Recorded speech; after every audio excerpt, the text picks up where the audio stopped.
Hi everybody. So today I wanted to do a quick review and talk about my new lens that I got about a week ago. It is the Nikon 135 f2 DC lens.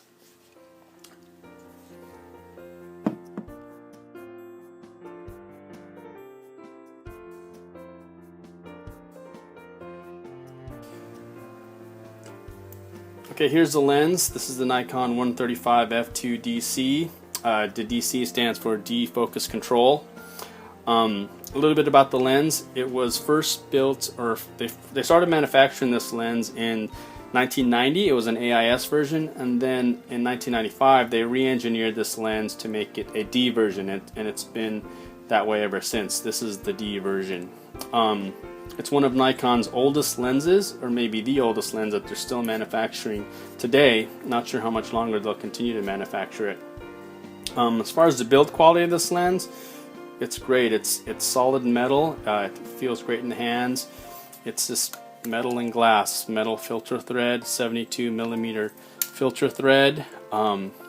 Since this is a D version, it still has this aperture ring. It goes from f2 to f16. So you can use this on film cameras because it has a manual ring. You can switch to aperture here. Right here is the focus window, and it also has a manual to automatic focus right here.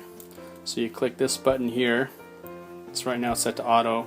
Switch it to manual, and then you can manually focus the lens. It's got a nice smooth draw to it. When it gets to infinity, it stops. When it gets to its closest focusing distance, it also stops. When you put it to automatic, you'll hear it click, and then it won't move anymore.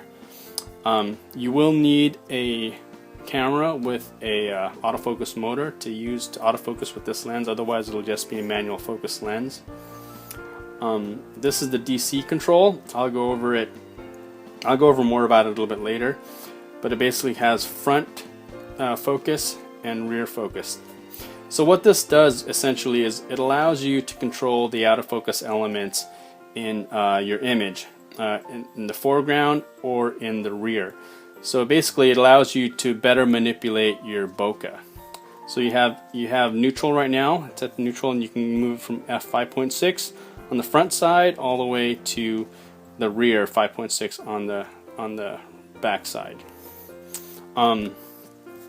Quick take a look at this lens. It's really great built lens because it's all metal. As I said, I'm a fan of the D lenses. I like that feel, that tactile feel of what the D lenses have. Nowadays, Nikon still makes great glass optically, but they don't make a lot of metal lenses anymore. For example, the 85 1.4G, it's a great lens, wonderful lens, but it's not metal anymore. It's a polycarbonate. I kind of like that feel. This lens also has a built-in hood, and it's got a felt lining inside it. You just kind of push it down to work it back in. It's got a metal mount here, and then you can see the aperture. I don't know if that's coming through. Maybe this side's better. So there it is, closed down at f16, f11, f8, f5.6, f4, f2.8, and then wide open at f2.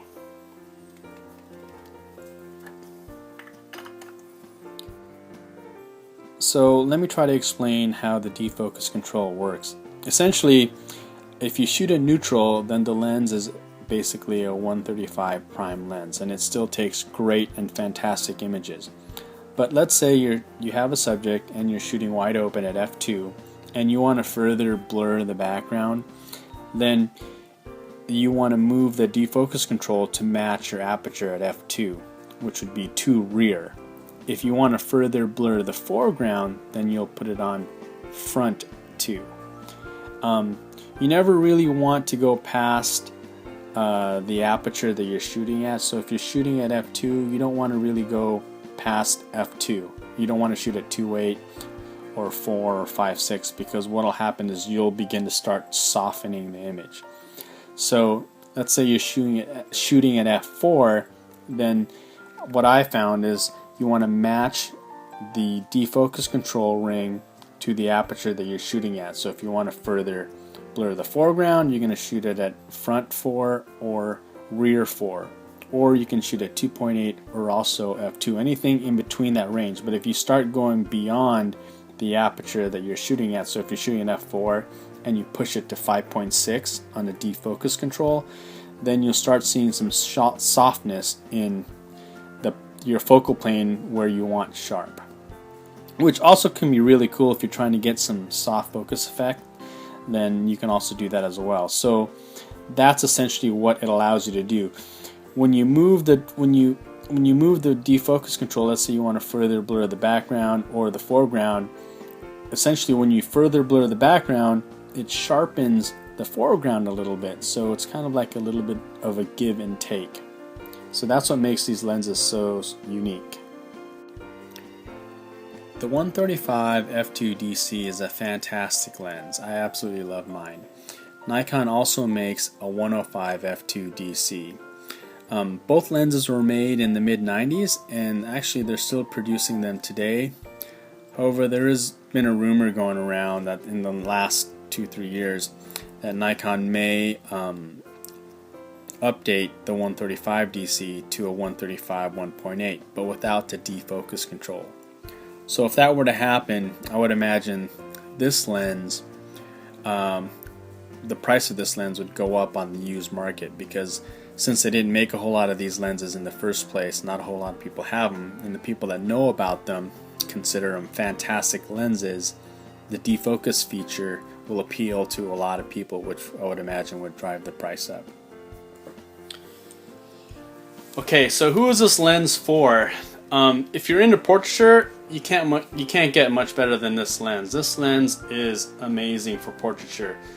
The type of shallow depth of field you can get with this lens, how you can blur the background even further, albeit it is subtle effect, but it is still a great effect. If you're into that super shallow depth of field, sharp focus, this lens is a great lens to have.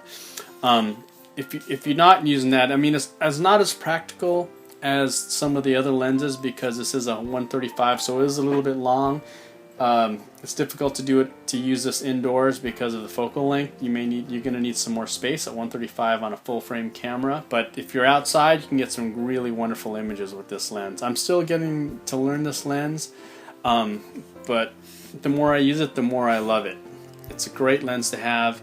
I really recommend it for people that want to do portraiture with this lens.